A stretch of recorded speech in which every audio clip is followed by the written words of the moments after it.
Hello, good day everyone. This is again your instructor for Purposive Communication. This is Elizabeth Joy Serrano Quijano, and this will be my second lecture video for our subject Purposive Communication.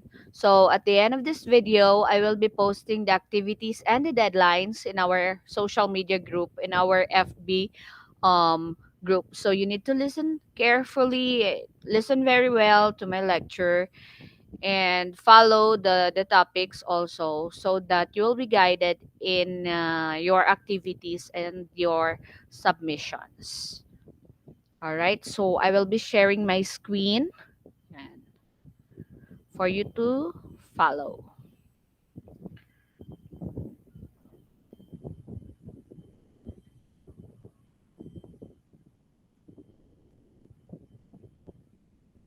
All right, so I will be discussing varieties, registers of spoken and written language, intercultural communication, writing an essay, and business letters. So not included here. So yun. Those will be those are the topics that we will be discussing at this moment. Okay, so first lesson is varieties and registers or varieties of the English language. So this is the three concentric circles of English. Okay. So as you can see at the bottom is the inner circle. So these countries are they speak English as their native language. The outer circle, yan, the outer circle, these countries they speak English as their second language. And the expanding circle are the countries that speak English as a foreign language. Yan. So, varieties or kinds of English that people around the world speak. So, as they say that English is the universal language, but there are many ways, many kinds, or many varieties how we speak English. So, there are accents, there are intonations, there are differences and variances in how we speak English. Okay, of course, the Philippine English is different from other English speaking countries. Okay, so we have also our dynamics in speaking English in the Philippines or in our country. Okay, so the inner circle refers to the two countries whose English is used as native language or ENL. So ito yung the inner circle. ENL sila. So native language talaga nila yung English. Then, the outer circle, yun, nabilang ang Philippines to the outer circle. So, this refers to the countries who use English as second language or ESL. Yan, yung mga acronym and meaning. ENL, English as native language. ESL, English as second language.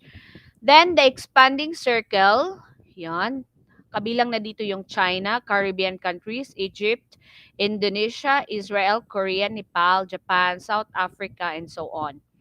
So, ito yung expanding circle refers to countries who use English as foreign language.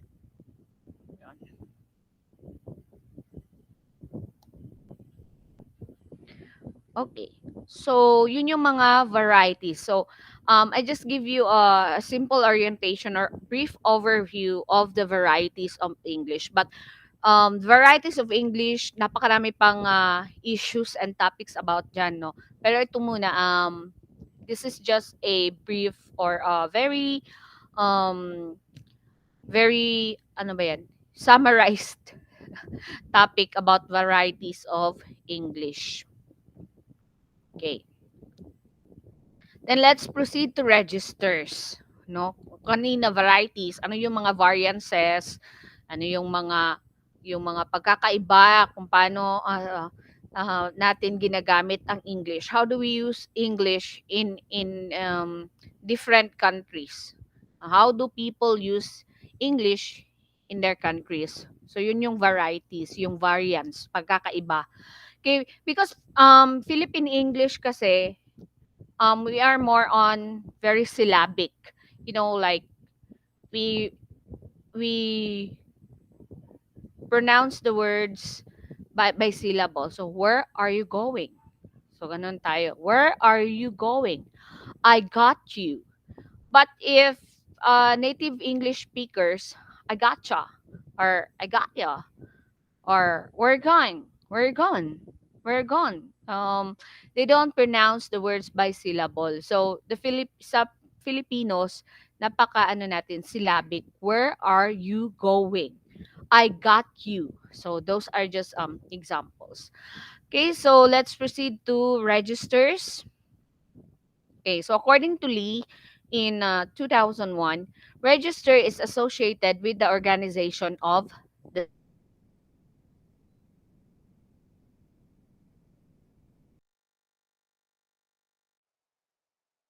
registers are used in different situations. So ano yung rehistro? Kung ang varieties, ano yung pagkakaiba, no, differences in how do we use English? Ito naman, ano yung paggamit natin? Ayun, how do we use English, no? Depending on the situation. So that is an example of a register. So meron tayong formal and informal register. 'Di ba? Like communication, may formal at informal communication. Just like what I have discussed last meeting or last lecture video. Yung sa formal, of course, it's used in formal occasion. Informal communication, ginagamit natin when we are with our friends, with our loved ones, or depende sa tao, depende sa okasyon, kung ano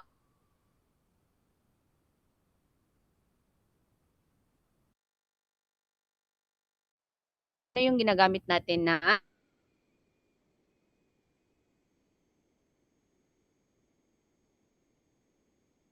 and informal register. So formal register is used in formal speaking and writing situations. Formal register is used in speech, project proposal, kung writing, and business letters. So yun. Yun. So legalese or legalese. Legal language is used with archaic expressions or technical jargon. So kung nakabasa na kayo ng mga law, no, that is an example of legalese or legal language. Yung mga Republic Act, so napaka-technical ng terms na ginagamit. And then, of course, people who are not so acquainted with the law or who are not so into technical language, it's difficult for us to understand, lalo na yung jargon or those words na sila lang yung nakakaintindi. The experts lang ang makakaintindi, or only the experts will be able to understand these words, especially when it comes to legalities and technicalities of some documents or papers, no, just like the laws, yung mga Republic Act, napaka iba ang paggamit ng English doon compared to the English that we use at school or English that we use in our daily conversation, no? And we also have textees or language of text. Ito yung opposite naman ng legalese. So kung napaka-technical, napaka let's say difficult ng legalese or legal language, itong textees dito tayo nakaka-relate kasi we always use this, especially in chatting or texting, 'di ba? Because it uses acronyms or slang words or expressions and mga expressions na ginagamit natin, especially when we are communicating in social media or through cell phone. For example, Won, di ba? Where are you now? ICYMI, in case you missed it. FYI, for your information. ATM, or at the moment. Okay, so these are just examples of textees. No, kung legalese, yun yung mga legal papers, legal documents that we can read. These are the type of language, no, sa legalese, yung type of language na ginagamit nila is very technical. But in texties, this is an example of informal register. Okay, so I hope that you understand it. Okay, so our next lesson, our next topic is about cultural text and intercultural communication. Okay, cultural barrier. So this is now the most common problem when it comes to communication. So mayroong gaps, mayroong barriers. Minsan hindi natin naiintindihan ang isang tao because mayroong mga barriers. So we often consider it negative when hindi tayo napapansin, but maybe that person has a lot of problems or preoccupied or may ibang iniisip.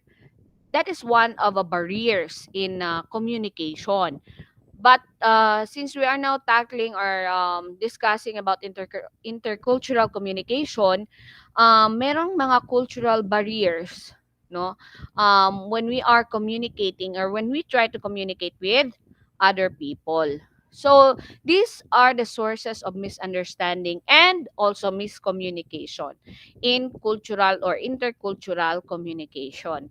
Number one is ambiguity or lack of clarity or ambiguity. When we say ambiguous, it's not clear. So dili klaro, dili siya direct, no? Lack of directness on the part of the speaker. So the most common example of ambiguity um is the attitude of women. 'Di ba? Murag ganang dili kay siya unsa man mukaon ka, gutom ka, 'di ba? That is just an example. Yung mga ng girl, "Ah, dili, pero gutom dayto," nya nagsuko-suko, kanang lisod sabton ba, dili klaro. Unsay imong gusto? Asa ta mangaon? Unsay imong gustong kaunon? So girls, 'di ba, are so it's so familiar with the girls. Na common na siya sa mga girls. I'm sorry girls, pero totoo siya, 'di ba? So that is just an example naman. So ambiguity is lack of directness on the part of the speaker. So if you are not direct to the point, so daghan pa kag pasikot-sikot, dili ka diretso kung unsa jud imong gusto. If it's a yes or no, then daghan pa kag pasikot-sikot sa gusto nimong ipaabot na mensahe sa imong kaistorya, then that is one source of misunderstanding. Usa na siya karason nga di mo makasinabot kung daghan pa kag pasikot-sikot og dili ka direktang musulti kung unsa ang imong gustong ipaabot. So that is ambiguity or lack of clearness. Dili klaro, dili diretso, dili diretsahan. So dili ka clear and direct to the point. So that is ambiguity. Second is performance related. So for example, na mali ni mong dungog ang information, you misheard a word, and then you relayed an information to other person. So imuha na siyang sala as a speaker, performance related or na slide imuhang ina-slide imuhang ano ba yan, imong dila no, na mali ang lang ang imuhang dila o pronounce, na mali og litok. For example, na yung mga words na magkapareha, lata, no, lata. Lata is kanang sa sudlanan sa pagkaon dilata. Nya lata dayto yang pasabot, lata nga kanang overripe na, lata o lata. So that can be an example of performance related, no, that can cause misunderstanding. So namali kag istorya, namali kag dungog, namali kag pronounce. So that is an example of performance related um, cause of misunderstanding. Then third is language related. So mali-mali ang imong paggamit sa grammar. So that can also cause misunderstanding or miscommunication.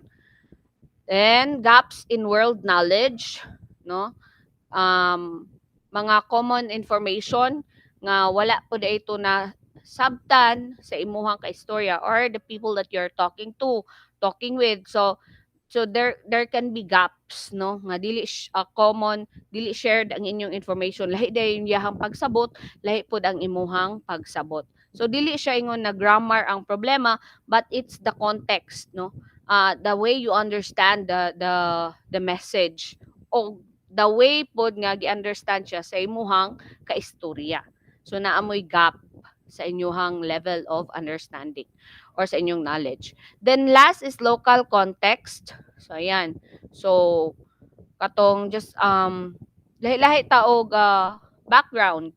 We have different background. We come from different families, different communities. Excuse. So, that is an example of local context. So, lahi-lahi taog orientation. Lahi-lahi taog pagpadako at ang background, our understanding, and our culture, lahi-lahi pod. So, that is an example of different orientation by sa ato ang local na context. Okay, so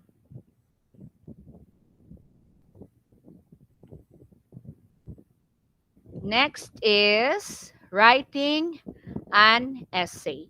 So, you have to remember this is just very ano siya, capsule na siya, very summarized, no?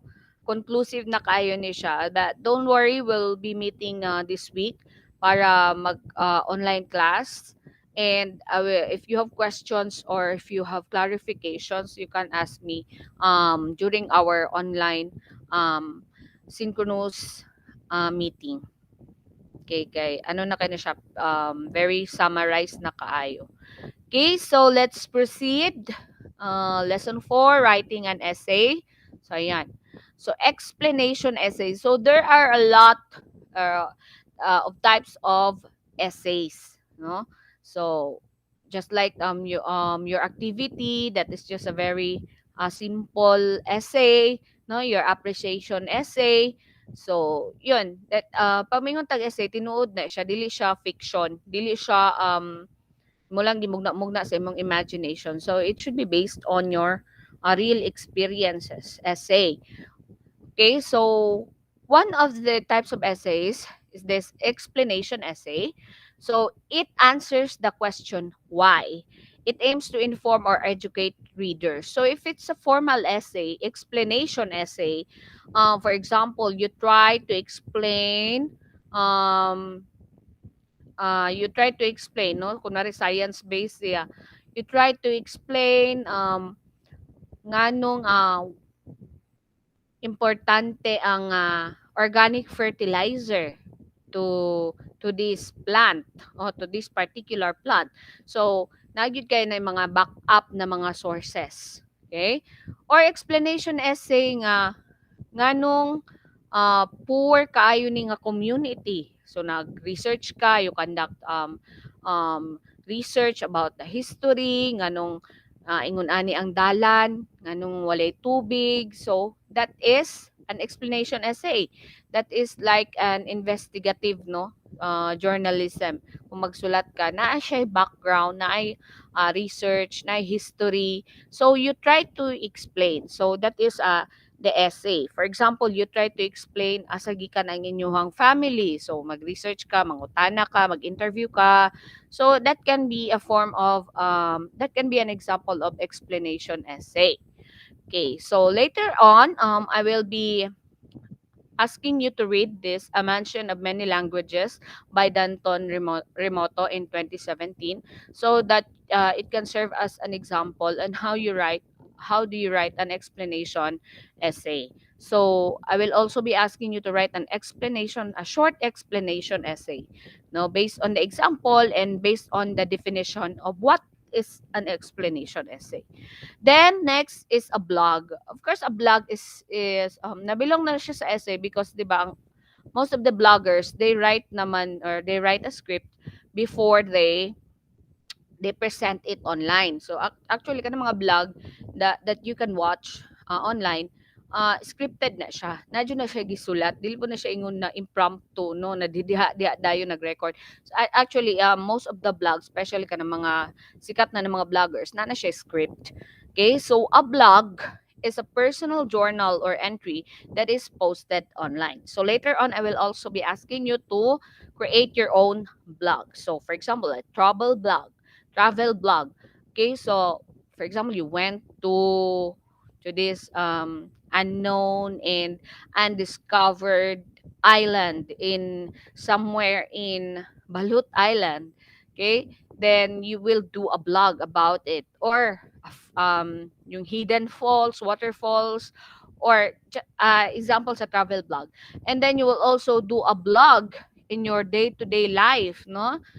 Daily life. For example, okay, so this is how my day starts. Okay, so may video unsa ang ginabuhat, unsa imong ginahimo pagmata, pagpaniud, pag-udto, dayon hapon, then uh, hantod pagkagabi. So that is an example of a blog. It's like a diary, but you don't write it in your journal or in your diary. You record it using a gadget and you post it online. So, mo na siya ang blog. And research-based argumentative essay presents research studies and it is an in-depth essay. So, just like the explanation essay, dapat na-back up nga mga sources, no? According to, so mo na siya mga argumentative essay, mga research-based, na data, na background, na source, na citation, complete details. So that is an example of an argumentative essay. But don't worry, ang ako lang ipahimo sa inyo is explanation essay and a blog. Okay, heavy na masyado itong research-based na argumentative essay. Next is business letters.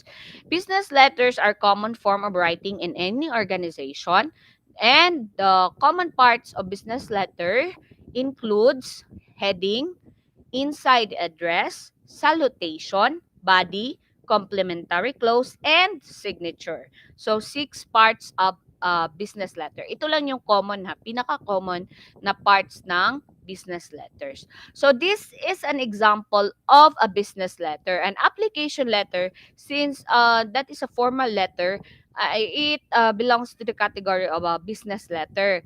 So, ito yung parts ng application letter. So you will just like what I have mentioned during our first meeting, that ito yung isa sa requirements na kailangan ninyo submit, application letter, and you will also be submitting memorandum and minutes of the meeting. So merong business letters. And your final requirements will also include submission of biodata, resume, and curriculum vitae. So ito yung parts, no? Ito yung conventional heading, 'di ba? First part is heading ng isang business letter. Yan. So conventional heading, right? Ito yung information that provides the writer's contact information. So, ito yung address ng nagsulat or address mo kung ikaw ang nagsulat. So, ayan, conventional heading. So, 186 Dolores Street, Arnaiz Avenue, Pasay City. So, that is your address. That is the heading. And next to the heading is the date. Or tinatawag din itong heading as the inside address. Yan. Ito yung heading, then date. Yan. Date, complete date, spell out. December 5, 2018. So, dili pwede 12/5/18. Okay, spell it out, the date. So, make it look formal. Informal manggod ng 12/5/18. So, or DEC lang nimo, yung mga shortcut ang December. So, spell it out. Then, inside address, ito pala inside address, address ng sino yung sinusulatan mo. So, who is the recipient, who will be receiving your letter. So, the name, dapat correct yung name, check the spelling of the name of your recipient who will receive your letter. Then, ano yung kanyang designation, ano yung kanyang rank or position. So, proprietor, so siyang may-ari, si Mr. David Ruiz. Then, ano yung pangalan ng company? Zenith Enterprises. Or anong pangalan ng office? No, kung hindi siya company, if it's Department of Health or municipality of yun. Then, address. Address ng kanyang office. Then, salutation. Yan. Dear Mr. Ruiz. That is the salutation. Then the body of the letter. What is the content of your letter? I am sending this letter, or this letter comes to your good office. That is the pinaka-common no, na introduction, to show my interest in applying as a blah blah blah. Then I am a graduate of. Then you sell yourself, no? So, kumbaga imong ibaligya imong sarili para madawat jud ka. So you put only no the positive things about you, sa imong qualification, your experience, but do not go into details kay usually an application letter is um attached with a resume or biodata. So na naman dito. So ayaw po di butang tanan. Do not put everything in the application letter nga asa ka nag-graduate og elementary, basig honor ka sa elementary. Do not do that. No, just the highlights of your experience. Na ako'y 10 years experience as a manager, or na ako'y 10 years experience as a clerk. Okay, so and then if you are an awardee no na kay mga na kay gawad unsa man na dira alagad ng sining or gawad mga dagko jud siya, let's say big jud siya na mga achievements nimo, best student no, um kanang mga honor student himo kang cum laude, so that is the highlight na pwede nimo ibutang. But do not put everything because ang application letter is usually attached with a resume. So dito na naibutang ang tanang details sa inyong resume, sa inyong biodata, or sa inyong curriculum vitae. Then the complementary clause, yan, sincerely yours, very truly yours, yung mga ganyan. And ano pa ba? There are a lot of complementary clause, but this is the most common formal complementary clause, sincerely yours. Then your complete name and signature above your name. So yun yung yun yung parts ng application letter as a business letter. Okay. So part pa rin ng business letters, ayan, memorandum, or for in short, memo. It means it must be remembered, 'di ba? Memorize, memo, memorize, or memorandum. So kailangan jud na tandaan or i-remember. A memorandum is written to serve as reminder to constituents or your colleagues who need to serve or act, or your employees if you are a boss, who need to serve or act upon something. So yan. For example, memo to wear uniform during these days, or memo to not wear uniform during this celebration. So yan, pwede yung memo. No? So usually a memorandum comes from the top level. So wala man pud siguro from the bottom nagmemo siya sa iyahang boss. So usually the memorandum comes from the top level management or admin. Okay, so yan. Then minutes of the meeting is a documentation of what are the topics discussed in the meeting. So para ma-document siya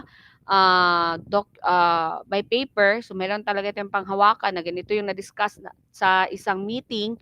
So we need to have minutes of the meeting. It's a documentation of what are the topics discussed in a meeting within an organization, agency, office, club, group, etc. So if you are a member of a cooperative, if you are a member of a team, of a club, so na yun na siya minutes of the meeting. Okay, so this is an example of a memorandum.